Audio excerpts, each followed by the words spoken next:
Hello YouTube, back at it again with another video. So today we're going to go over some CARS Tour racing and NASCAR. We also got a wreck that I want to look over, the Christian X situation in the Truck Series at Bristol.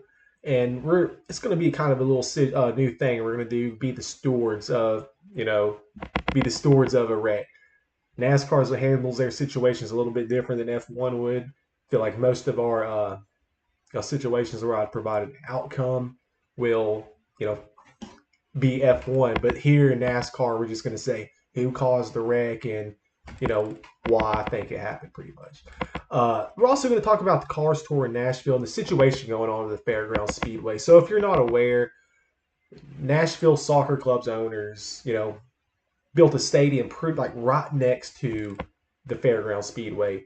And, after going to the track, it was, you kind of see how close it was. Like it was essentially a hallway width between the stadium and the track. The fan center at the fan center at the race, it was like pretty condensed, and it's like way more condensed than it would be at the Nashville Speedway or like Talladega or Bristol or somewhere like that. You can definitely tell it's in a downtown location, and so essentially, when the team was fighting to get that stadium, they said they will work with the Fairgrounds Speedway. They said they want soccer and racing to coexist together. And now we see the owner of Nashville Soccer Club funding these organizations that are trying to push racing out. We are also, hearing him backtrack on stuff. There's rumors of affordable housing going into where the track is, and it's sad, dude. It's such an old track. It's one of the oldest tracks in the United States. If I'm not mistaken, it was 1901 when the track was, built. And it was originally a horse race track, and then over time, came the stock car racing. So Nashville and stock car racing, it goes hand in hand. There's been great races here all throughout NASCAR, from the All American 400 to later in time when they just ran the Busch Series, Xfinity Series here. And to think that, some wealthy guy with a soccer club comes in after, hundreds of years of history of racing being in Nashville just to try to uproot it is crazy to me. And I see a lot of the stuff on Facebook, like, from Nashville area news. I'm not far from Nashville. They have, they've been talking about this a lot more recently. And I know comments may be biased on, especially like Facebook and social media, but, it's like everybody wants to keep that track there. So obviously Nashville has some sort of empathy for racing. And just being at that race and seeing it was sold out. Like they had, I think, the whole stands were sold out. They sold tickets for standing room too. So it's just like the fact that it's even a question to get rid of this track is insane. NASCAR is even like saying that we will put the money, like more money in to ensure this track is the upgrades that it needs, reduces the sound. And this is, it's the age old story of, a track has been here forever, and people complaining about the noise who just moved by the track. It's like, what do you expect? You move next to a racetrack and you're going to complain about the noise. Like, I mean, even the same with an airport, dude, but you don't see them closing down airports. These tracks are really a part of American culture and, just Southern culture in general. And, the boom that racing is having now, it's just sad that, is it still a problem? Like we have, think North Carolina and Iowa, if I'm not mistaken, those two states have laws that if you build land or if you build a business or a house next to a racetrack, you can't complain about the noise. That track is protected by law. And I think that's something that Tennessee needs, for example, because we've lost so many great racetracks like Cleveland Speedway.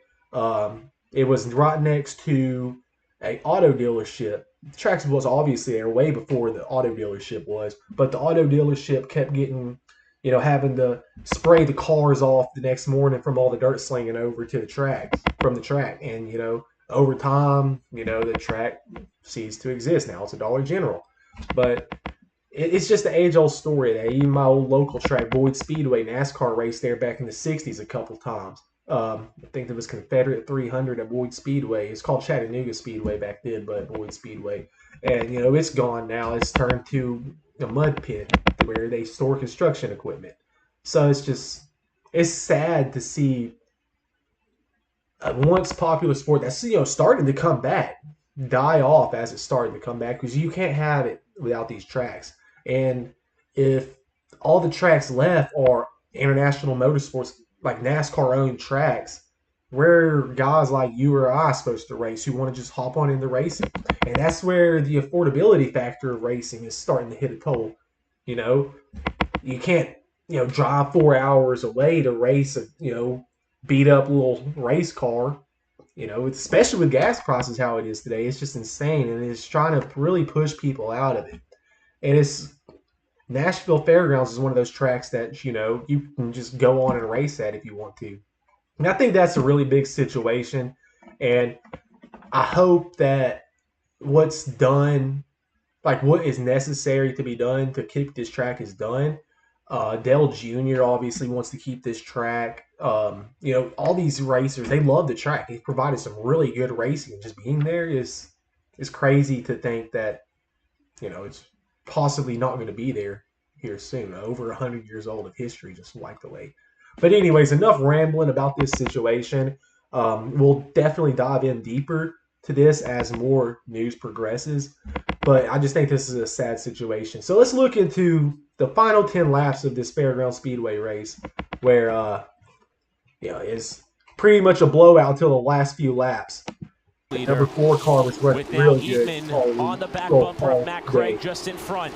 10 laps to go at Nashville. Parker Eatman looking for his first career CARS Tour late model stock win. Connor Jones looking for his second in a row. Caden Quappo looking for his second of the season as well.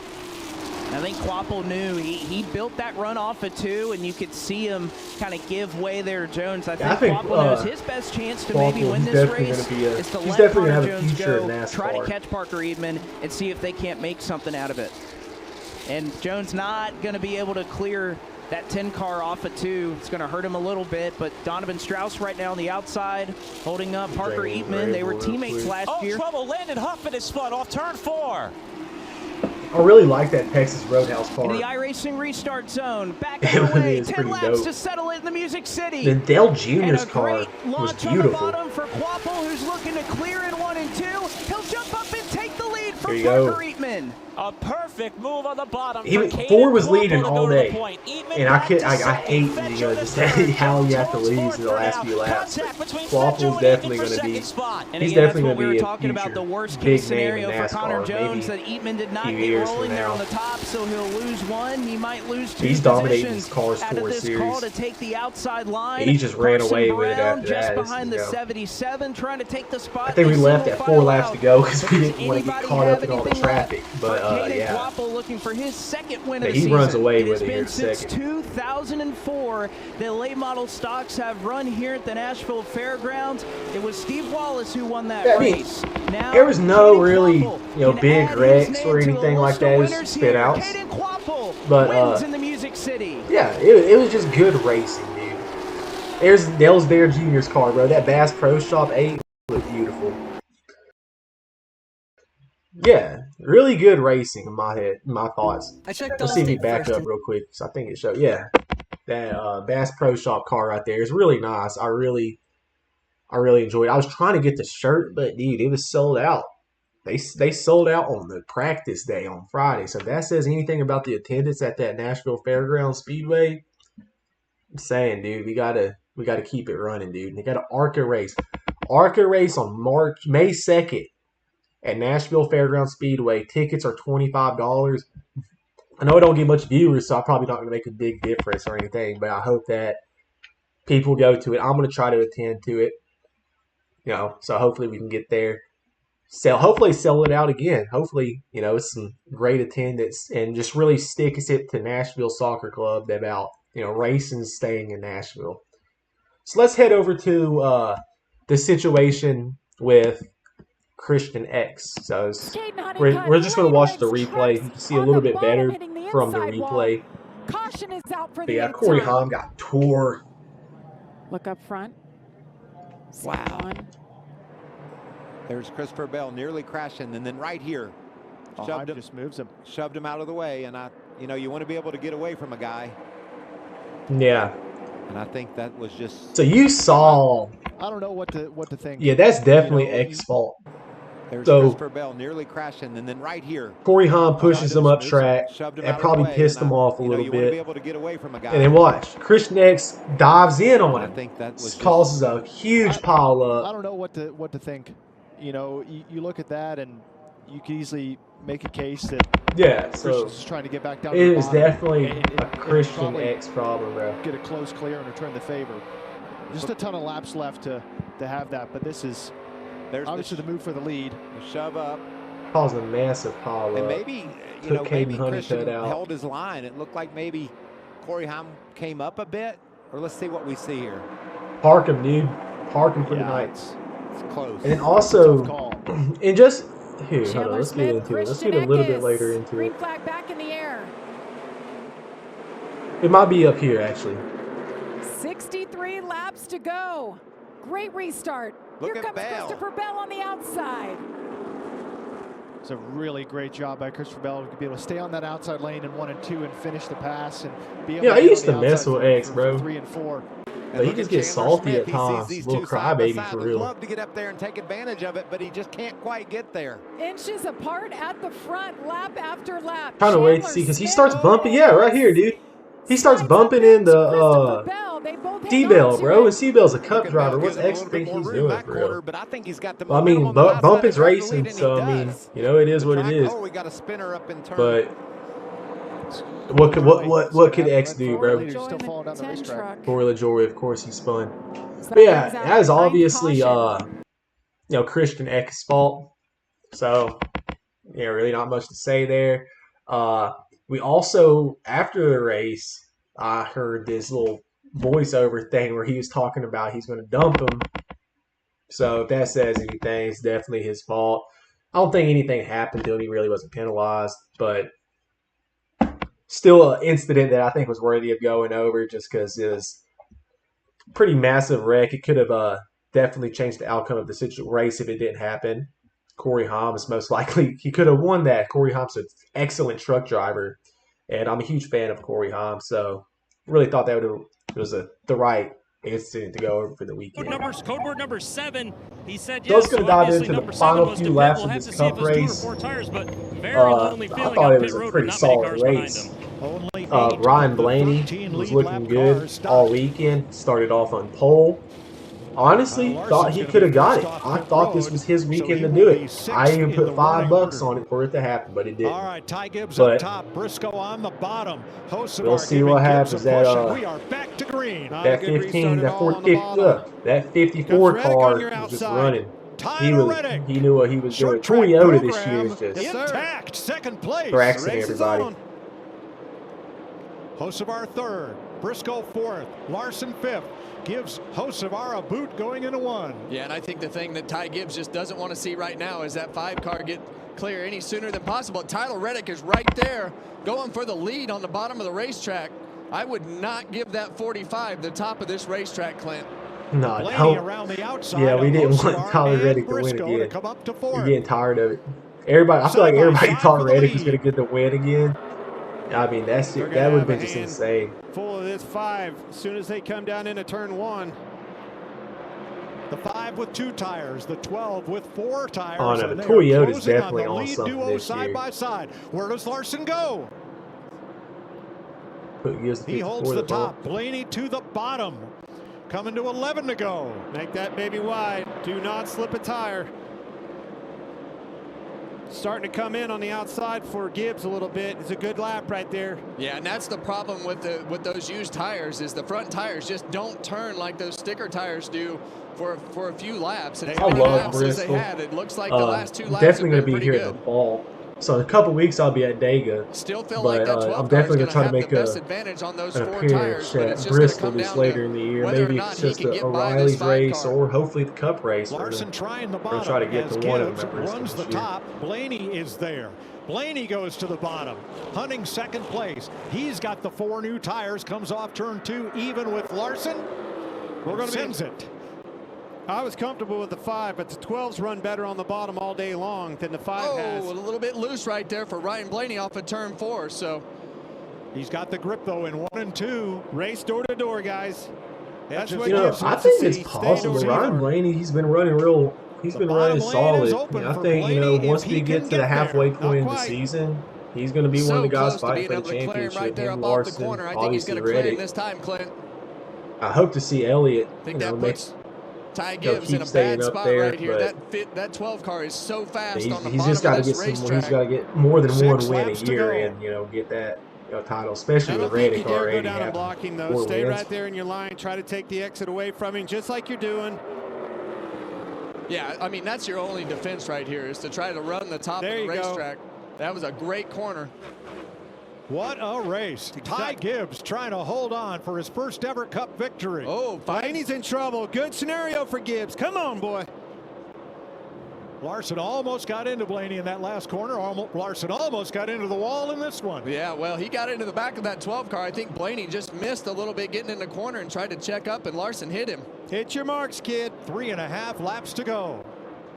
Ty Gibbs has an O'Reilly Series championship and a caution in turn. I know he was mad when that happened, dude. I know Ty Gibbs was mad when that happened. Over again. Oh goodness. Roles reversed here, boys. Yeah. All right then, Bush. That was 185 laps in the making. All right, folks, you know the rules. Here we come to overtime, sponsored by Credit One Bank. Gibbs outside of Blaney, and they're even on the restart. Got to pay attention to that 5 car. Do not let him to your right rear. Great job by Ty Gibbs so far. Just don't need to slip up right here. Coming to the white flag. 3 wide behind him. White flag. 1 lap to go. Okay. Coming off this turn 4 up here, here's a shootout. It's pretty with the nice. launch off the corner. Takes it high into turn 3. Blaney hugs the yellow line on the bottom. Side by side. Ty Gibbs is a NASCAR Cup Series winner. I'm proud of him. Fantastic I'm happy finish. for Ty Gibbs. It's been a long time for him. I'm glad he finally got that in. I think it was 136 races took him to get that win. So I mean, you can call him what you want, but he's still a Cup Series winner. So there you go. So let's look at the point standings before we close it out for the day. Tyler Reddick, his lead's shrinking down. Ryan Blaney's inching up on him, 62 points behind. And you can win all you want, but if you're not consistent, what are you? So that's where that consistency follows in, and that lead's shrinking. Kyle Larson's moving back up. William Byron's still in there. Bubba Wallace moved up 3 positions. Let's look at the playoffs, the chase. So let's see who's SVG's still in the chase. So he's 1 point. He's 1 point on the cut line. Him and Briscoe right there at it. Cindric, Michael McDowell. Ross Chastain, I'm surprised that he's still not up there. And, the fall of Zane Smith continues. Josh Berry, he's one of the guys I want to make it. I want to see him in, dude. I love Wood Brothers Racing. Classic. Keep it classy. And then Alex Bowman's still at the bottom of the pack with the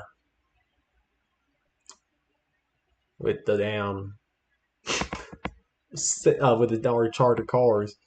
So I'm just still shocked by that. Alex Bowman's a solid driver. I mean, obviously, he's missed 4 races, but it's just sad to see how far he's fallen, and the fact that he can still possibly pass Cody Ware.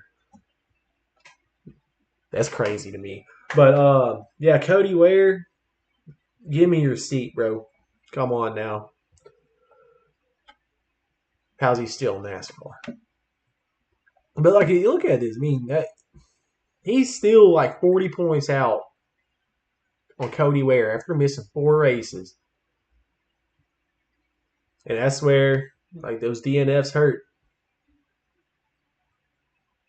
Those DNFs hurt because he probably could have been up there past them. But anyways, that's all we're talking about for today. So this weekend we will be, over on to Kansas Motorsports, and we'll definitely be talking about IndyCar this week. So we'll get back into that. F1 still on the month-long hiatus until they return in Miami, I think. So we will see y'all Thursday, and I appreciate y'all sticking around.